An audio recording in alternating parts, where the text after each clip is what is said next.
রায়া, তুই কি করতে চাচ্ছিস আমাকে একটু বলবি? এত অস্থির হচ্ছিস কেন? আরে আসুক না, আসলে দেখতেই পাবি কি করবো। চলে এসেছে। প্রায় আমাদের ফ্যাকাল্টির সামনে গিয়ে দাঁড়িয়ে থাকো কেন বলো তো? আমার ধারণা আমাকে দেখার জন্য দাঁড়িয়ে থাকো, তাই না?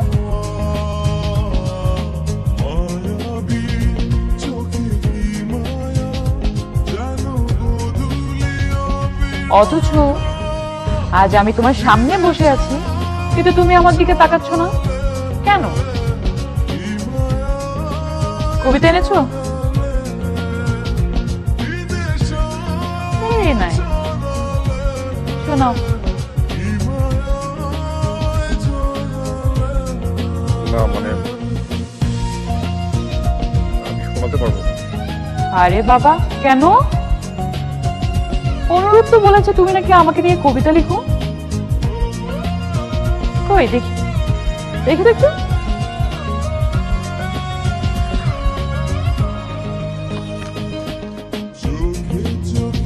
ও ওয়াও, I'm impressed. শোনো, আমরা কিন্তু খেয়ে ফেলেছি, তুমি কি খাবে বলো? না না না, আমি খাবো। আরে বাবা, একটা রেস্টুরেন্টে এসেছো, খাবে না কেন? আচ্ছা ঠিক আছে, কেউ তবে বিলটা কিন্তু তোমারই দিতে হবে। বেশি আসেনি, সবকিছু মিলিয়ে ভ্যাট সহ 3400।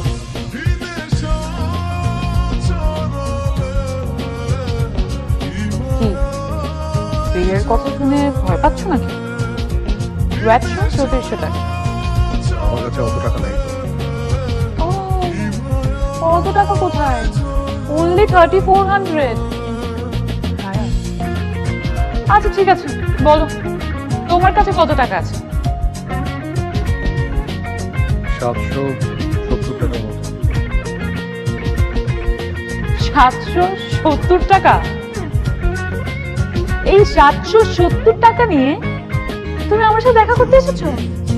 ওয়াও, আচ্ছা ঠিক আছে, দেখি তোমার 770 টাকা আদৌ 770 আছে নাকি তারও কম। দেখি দেখি, দেখাও দেখাও। নোংরা কেন ওর টাকা? আমাকে নিয়ে মজা করছো? মজা করছি? আমরা মজা করছি? আর তুমি কি করেছো? তুমি অনুরূপকে বলেছো তুমি নাকি আমাকে ভালোবাসো। হ্যাঁ বলনি? হ্যাঁ বলনি?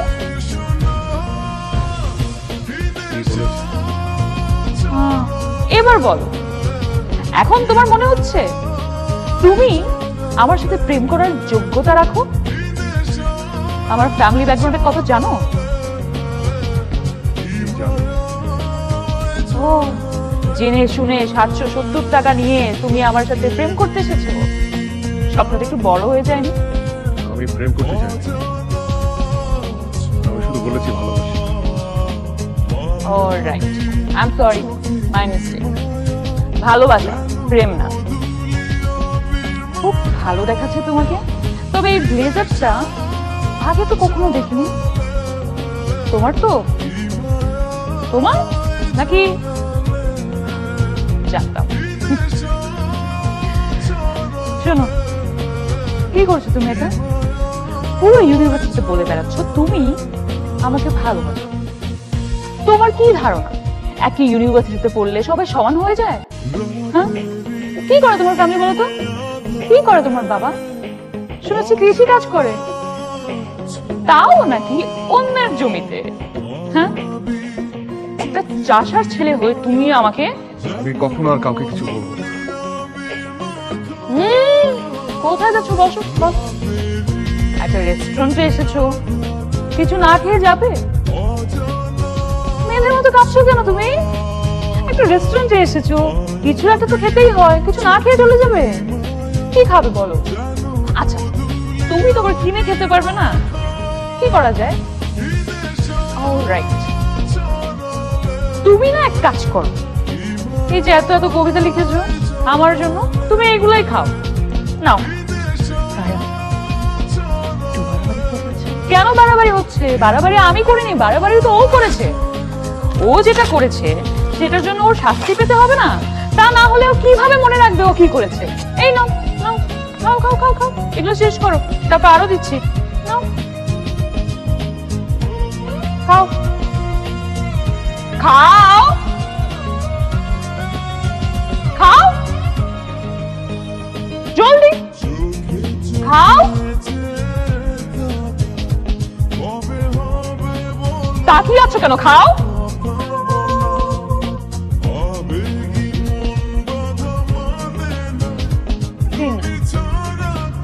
কেমন ভালো লাগছে?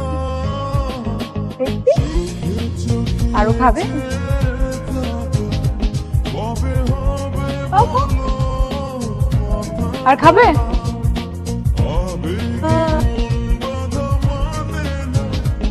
এই মুহূর্তে পুরো পৃথিবী একটা প্যান্ডামিক সিচুয়েশনের মধ্যে দিয়ে যাচ্ছে। আমাদের হয়তো আরো করুণ দৃশ্য দেখতে হবে। তাই বলে কি হাল তাহলে চলবে? আপনার যদি দীর্ঘদিন থাকে প্লাজমা ডোনার পাওয়া গেছে, তাই রক্ত অ্যান্টিবডি আপনার শরীর হলে আমাদের ধারণা আপনার খুব সহজেই রিকভারি হবে।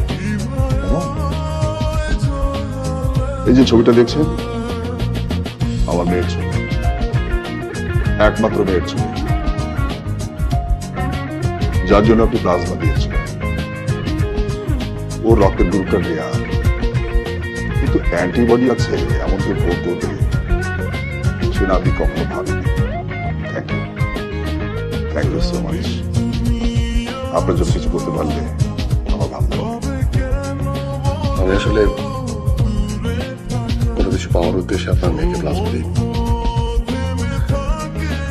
হসপিটালের যে কেবিনটাতে আপনার মেয়ে এখন ভর্তি, 2 সপ্তাহ আগে আমি সেখানে ভর্তি ছিলাম। হঠাৎ করে ফেসবুকে স্ট্যাটাসটা দেখি, তখন ভাবলাম যে আমার জন্য যদি কারো জীবন বাঁচে, সেই জায়গা থেকে আসলে প্লাজমাটা দেয়া। হ্যালো, হ্যালো, শিহাব বলছেন? শিহাব মাহমুদ, আপনার কি মনে আছে আপনি কিছুদিন আগে একজন কোভিড পেশেন্টকে ব্লাড ডোনেট করেছিলেন? আমি সেই পেশেন্ট। বলতে পারেন আপনার অ্যান্টিবডির কারণেই আমি মৃত্যুর মুখ থেকে ফিরে এসেছি। দেখুন, কোথাও কোনো ভুল হচ্ছে। আমার মনে হয় আপনি ভুল নাম্বার বলবেন। আপনি শিহাব মাহমুদ, তাই না? আমি তো বললাম যে আপনি ভুল করছেন। হ্যাঁ, তার মানে এই হচ্ছে গল্প। এবার তুই আমাকে সত্যি করে বল রায়া, শিহাব যদি তোর সাথে কথা বলতে চায় তাহলে তুই কি করবি? কি করবি মানে হচ্ছে এত বছর আগে যে ছেলেটা তোকে পাগলের মতো ভালোবাসতো, আর তুই কিনা ওকে চাষা ছেলে বলে অপমান অপদস্থ করেছিলি, আজকে এত বছর পর তাকে তার ভালোবাসা ফিরিয়ে দিতে চাস? অনেকগুলো বছরই তো পার হয়ে গেল চিত্রা, সত্যিকারের ভালোবাসার মানুষও খুঁজে পেলাম না। এখন যদি আমি আমার ভুলটা বুঝতে পারি, যে আমাকে ভালোবাসতে তার ভালোবাসার মূল্য দিতে পারি, এখানে অন্যায় কোথায়? না, কিন্তু একটা চাষা ছেলে ওর সাথে তোকে যায় না রায়া।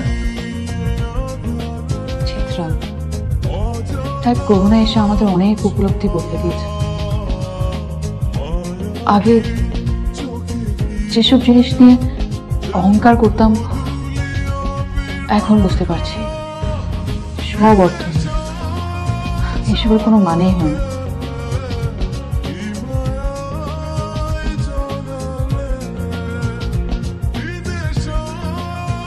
কেমন আছো শিহাব?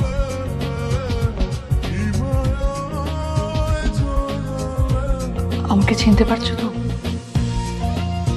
চিনতে পারবো না কেন? ব্লাড দেবার সময় জানতে না যে আমি পেশেন্ট? না, জানতাম না। পরে তোমার বাবার সঙ্গে দেখা করতে যেয়ে তোমার ছবি দেখেছি। জানতে জানলে ব্লাড দিতে না?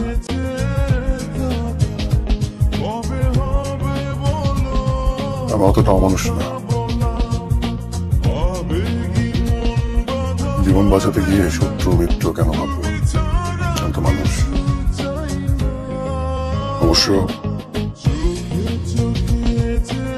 তোমার চোখে হয়তো বা এখনো সামান্য চাষ হচ্ছে। Really sorry. আমি জানতাম এতটুকু বলার জন্য এসেছো। এরপরে যেটা বলবা সেটাও জানি। ব্লাড দেওয়ার জন্য, জীবন বাঁচানোর জন্য ধন্যবাদ, তাই তো? এই কয়টা বছর একটা জিনিস আমি খুব ভালোভাবে বুঝেছি, সবাই ভালোবাসতে জানে না। হ্যাঁ, প্রেম পাওয়াটা হয়তো বা সহজ,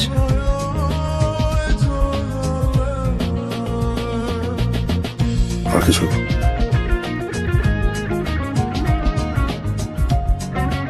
আমাকে কি এখনো আগের মতোই ঘৃণা করো? বাবাকে জিজ্ঞেস করেছিলাম তোমার কথা, তুমি নাকি বাবাকে বলেছ তোমার এমন কোনো স্বপ্ন নেই যেটা বাবা পূরণ করে দিতে পারবে।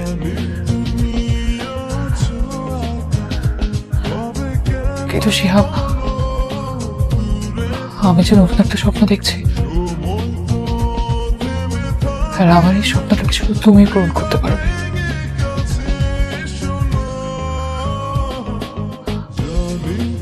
আমাকে নেবে তোমার সঙ্গে ছোট টিঙ্কি নৌকাটাতে। বিশ্বাস করো, আমি কিন্তু আগের সেই মেয়েটা নয়। আমি একদম বদলে গেছি। আমাকে যে নতুন জীবনটা তুমি দিয়েছ, সেই জীবনটা আমি তোমার সাথে কাটাতে চাই। আগেও সিন ক্রিয়েট করেছো, আজকেও সিন ক্রিয়েট করছো। আমার না প্রতিদিন নাটকের চরিত্র হতে ভালো লাগে না।